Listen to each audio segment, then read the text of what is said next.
ಪಾಕಿಸ್ತಾನದ ಪಾಪಿಗಳು ಪಾಕಿಸ್ತಾನದ ಒಂದು ಪ್ರಚೋದನೆಯಿಂದ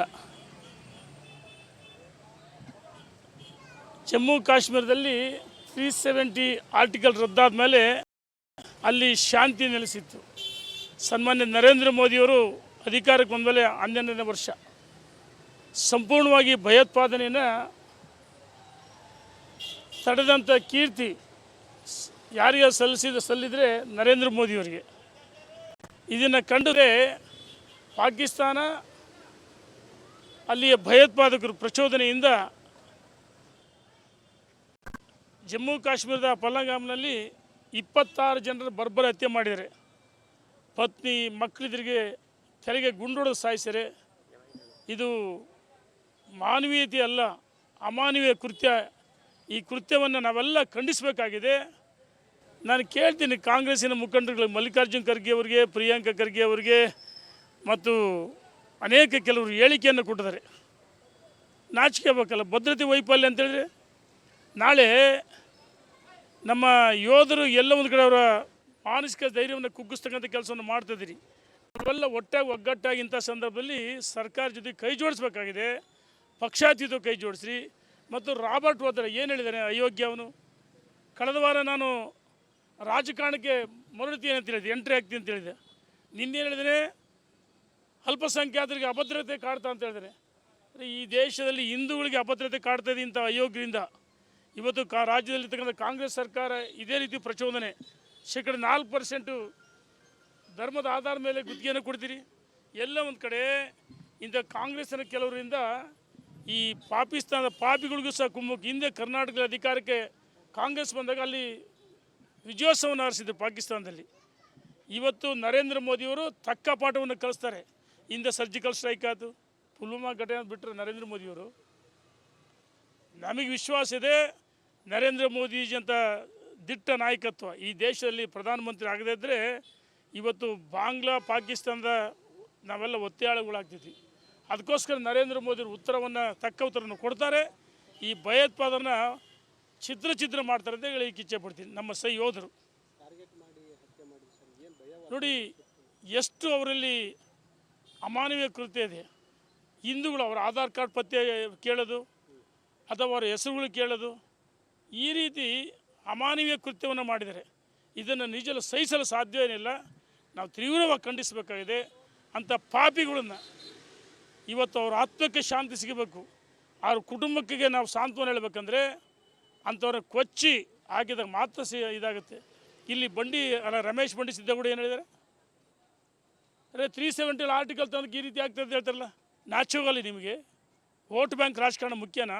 ಈ ಕಾಂಗ್ರೆಸ್ನವರು ವೋಟ್ ಬ್ಯಾಂಕ್ ರಾಜಕಾರಣದಿಂದ ಈ ದೇಶದಲ್ಲಿ ಇದು ಅರಾಜಕತೆ ಆಗ್ತದೆ. ಹಿಂದೂಗಳು ನಾವೆಲ್ಲ ಒಟ್ಟಾಗಿ ಒಂದಾಗಬೇಕಾಗಿದೆ. ನರೇಂದ್ರ ಮೋದಿ ಸರ್ಕಾರ ತಕ್ಕ ಉತ್ತರವನ್ನು ಕೊಡ್ತಾರೆ ಅಂತೇಳಿ ನಾನು ಎಚ್ಚರಿಕೆಯನ್ನು ಕೊಡ್ತಾ ಇದ್ದೀನಿ.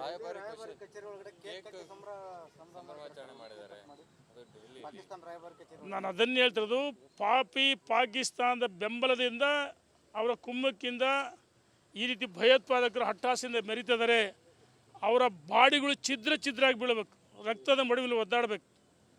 ನೋಡಿ, ಅಲ್ಲಿ ಕೆಲವು ಅಮಾಯಕ ಮುಸ್ಲಿಮ್ಸು ಈ ಮಂಜುನಾಥ್ ಮಗುವನ್ನು ಹೆಗಲ ಮೇಲೆ ಎತ್ಕೊಂಡು ಬಂದರು. ಅದನ್ನು ಮಾನವೀಯತೆ ಅಂತ ಹೇಳ್ತೀವಿ. ಇನ್ನೊಬ್ಬ ಅಲ್ಲಿಯ ಮುಸ್ಲಿಂ ಯುವಕ ಕುದುರೆ ಚಾಲಕ, ಅವನು ಏನು ಭಯೋತ್ಪಾದಕರ ಆ ಪಿಸ್ತೂಲ್ ರೈಫಲ್ ಕೀಳಕ್ಕೆ ಹೋದಾಗ ಅವನಿಗೆ ಏಟಾಗಿದೆ. ಅವನ ತಾಯಿ ಕಣ್ಣಿನಲ್ಲಿ ಕೈ ತೊಳೆರೆ, ನನ್ನ ಒಬ್ಬನೇ ಮಗ ನನ್ನ ಕುಟುಂಬಕ್ಕೆ ಆಧಾರ ಆಗಿದ್ದ ಅಂತೇಳಿ ಇವತ್ತು ಬೀದಿ ಪಾಲಾಗ್ತಾರೆ. ನೋಡಿ, ನರೇಂದ್ರ ಮೋದಿಯವರು 370 ಆರ್ಟಿಕಲ್ ಇದಾದಮೇಲೆ ಅಲ್ಲಿ ಪ್ರವಾಸಿ ತಾಣ ಆಗಿತ್ತು. ಬಡ ಮುಸಲ್ಮಾನರಿಗೆ ಉದ್ಯೋಗ ಸಿಗ್ತಾಯಿತ್ತು, ಅವರ ಜೀವನ ಸುಧಾರಣೆ ಆಗ್ತಿತ್ತು. ನಾವು ಹೇಳ್ತಾಯಿದ್ವಿ, ಇವತ್ತು ನಾವ್ಯಾರು ಭಾರತೀಯ ಜನತಾ ಪಾರ್ಟಿ ಅಥವಾ ನಮ್ಮ ಹಿಂದೂ ಸಂಘಟನೆಗಳು ಅಲ್ಪಸಂಖ್ಯಾತರ ವಿರೋಧಿಗಳಲ್ಲ. ಅವ್ರಿಗೆ ಶಿಕ್ಷಣ ಕೊಡೋಣ.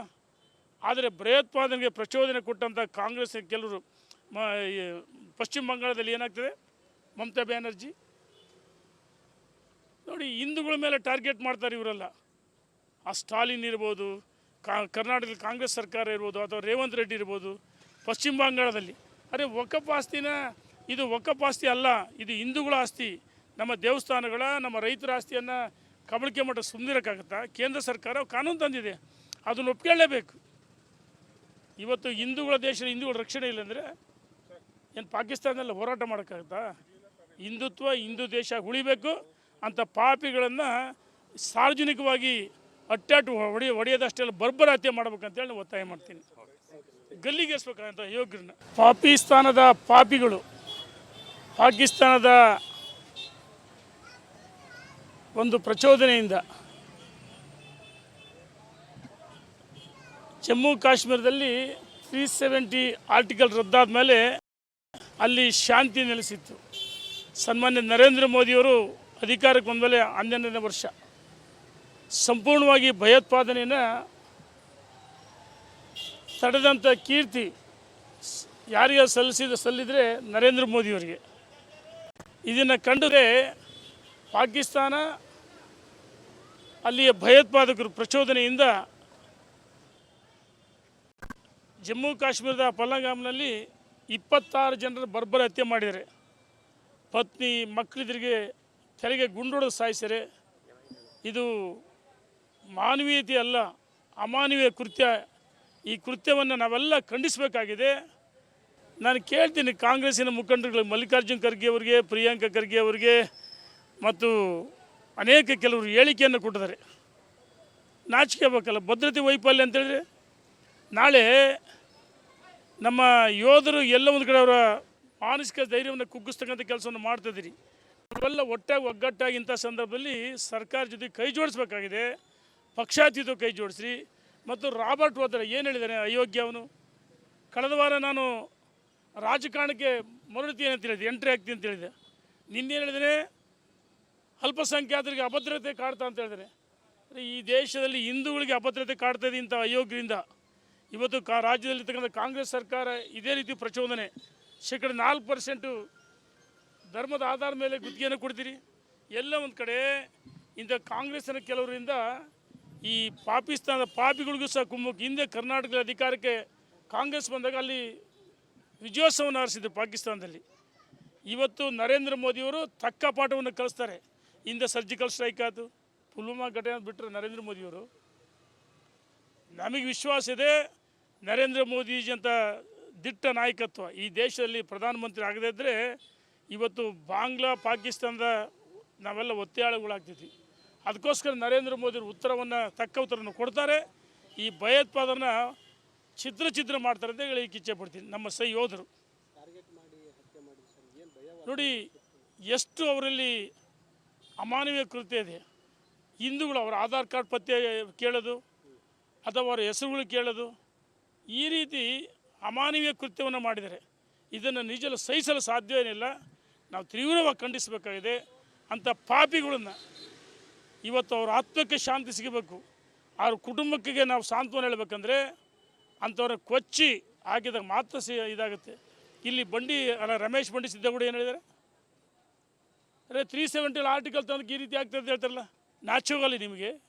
ವೋಟ್ ಬ್ಯಾಂಕ್ ರಾಜಕಾರಣ ಮುಖ್ಯನಾ? ಈ ಕಾಂಗ್ರೆಸ್ನವರು ವೋಟ್ ಬ್ಯಾಂಕ್ ರಾಜಕಾರಣದಿಂದ ಈ ದೇಶದಲ್ಲಿ ಇದು ಅರಾಜಕತೆ ಆಗ್ತದೆ. ಹಿಂದೂಗಳು ನಾವೆಲ್ಲ ಒಟ್ಟಾಗಿ ಒಂದಾಗಬೇಕಾಗಿದೆ. ನರೇಂದ್ರ ಮೋದಿಯವರ ಸರ್ಕಾರ ತಕ್ಕ ಉತ್ತರವನ್ನು ಕೊಡ್ತಾರೆ ಅಂತೇಳಿ ನಾನು ಎಚ್ಚರಿಕೆಯನ್ನು ಕೊಡ್ತಾ ಇದ್ದೀನಿ.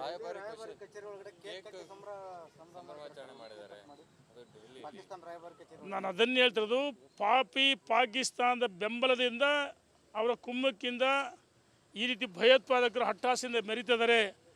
ಅವರ ಬಾಡಿಗಳು ಛಿದ್ರಾಗಿ ಬೀಳಬೇಕು, ರಕ್ತದ ಮಡುವಿನಲ್ಲಿ ಒದ್ದಾಡಬೇಕು. ನೋಡಿ ಅಲ್ಲಿ ಕೆಲವು ಅಮಾಯಕ ಮುಸ್ಲಿಮ್ಸು ಈ ಮಂಜುನಾಥ್ ಮಗುವನ್ನು ಹೆಗಲ ಮೇಲೆ ಎತ್ಕೊಂಡು ಬಂದರು. ಅದನ್ನು ಮಾನವೀಯತೆ ಅಂತ ಹೇಳ್ತೀವಿ. ಇನ್ನೊಬ್ಬ ಅಲ್ಲಿಯ ಮುಸ್ಲಿಂ ಯುವಕ ಕುದುರೆ ಚಾಲಕ, ಅವನು ಏನು ಭಯೋತ್ಪಾದಕರ ಆ ಪಿಸ್ತೂಲ್ ರೈಫಲ್ ಕೀಳಕ್ಕೆ ಹೋದಾಗ ಅವನಿಗೆ ಏಟಾಗಿದೆ. ಅವನ ತಾಯಿ ಕಣ್ಣಿನಲ್ಲಿ ಕೈ ತೊಳೆರೆ, ನನ್ನ ಒಬ್ಬನೇ ಮಗ ನನ್ನ ಕುಟುಂಬಕ್ಕೆ ಆಧಾರ ಆಗಿದ್ದ ಅಂತೇಳಿ ಇವತ್ತು ಬೀದಿ ಪಾಲಾಗ್ತಾರೆ. ನೋಡಿ ನರೇಂದ್ರ ಮೋದಿಯವರು 370 ಆರ್ಟಿಕಲ್ ಇದಾದಮೇಲೆ ಅಲ್ಲಿ ಪ್ರವಾಸಿ ತಾಣ ಆಗಿತ್ತು. ಬಡ ಮುಸಲ್ಮಾನರಿಗೆ ಉದ್ಯೋಗ ಸಿಗ್ತಾಯಿತ್ತು, ಅವ್ರ ಜೀವನ ಸುಧಾರಣೆ ಆಗ್ತಿತ್ತು. ನಾವು ಹೇಳ್ತಿದ್ವಿ ಇವತ್ತು ನಾವ್ಯಾರು ಭಾರತೀಯ ಜನತಾ ಪಾರ್ಟಿ ಅಥವಾ ನಮ್ಮ ಹಿಂದೂ ಸಂಘಟನೆಗಳು ಅಲ್ಪಸಂಖ್ಯಾತರ ವಿರೋಧಿಗಳಲ್ಲ. ಅವ್ರಿಗೆ ಶಿಕ್ಷಣ ಕೊಡೋಣ. ಆದರೆ ಭಯೋತ್ಪಾದನೆಗೆ ಪ್ರಚೋದನೆ ಕೊಟ್ಟಂಥ ಕಾಂಗ್ರೆಸ್ ಕೆಲವರು ಈ ಪಶ್ಚಿಮ ಬಂಗಾಳದಲ್ಲಿ ಏನಾಗ್ತದೆ, ಮಮತಾ ಬ್ಯಾನರ್ಜಿ ನೋಡಿ ಹಿಂದೂಗಳ ಮೇಲೆ ಟಾರ್ಗೆಟ್ ಮಾಡ್ತಾರೆ ಇವರೆಲ್ಲ. ಆ ಸ್ಟಾಲಿನ್ ಇರ್ಬೋದು, ಕರ್ನಾಟಕದಲ್ಲಿ ಕಾಂಗ್ರೆಸ್ ಸರ್ಕಾರ ಇರ್ಬೋದು, ಅಥವಾ ರೇವಂತ್ ರೆಡ್ಡಿ ಇರ್ಬೋದು. ಪಶ್ಚಿಮ ಬಂಗಾಳದಲ್ಲಿ ಅರೆ ವಕಫ್ ಆಸ್ತಿನ, ಇದು ವಕಫ್ ಆಸ್ತಿ ಅಲ್ಲ, ಇದು ಹಿಂದೂಗಳ ಆಸ್ತಿ, ನಮ್ಮ ದೇವಸ್ಥಾನಗಳ, ನಮ್ಮ ರೈತರ ಆಸ್ತಿಯನ್ನು ಕಬಳಿಕೆ ಮಟ್ಟ ಸುಮ್ಮನಿರೋಕ್ಕಾಗತ್ತಾ? ಕೇಂದ್ರ ಸರ್ಕಾರ ಕಾನೂನು ತಂದಿದೆ, ಅದನ್ನು ಒಪ್ಕೊಳ್ಳೇಬೇಕು. ಇವತ್ತು ಹಿಂದೂಗಳ ದೇಶದ ಹಿಂದೂಗಳ ರಕ್ಷಣೆ ಇಲ್ಲಂದರೆ ಏನು ಪಾಕಿಸ್ತಾನದಲ್ಲಿ ಹೋರಾಟ ಮಾಡೋಕ್ಕಾಗತ್ತಾ?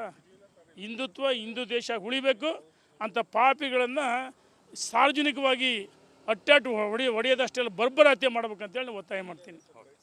ಗಲ್ಲಿಗೇರಿಸ್ಬೇಕಂತ ಯೋಗ್ಯರನ್ನ.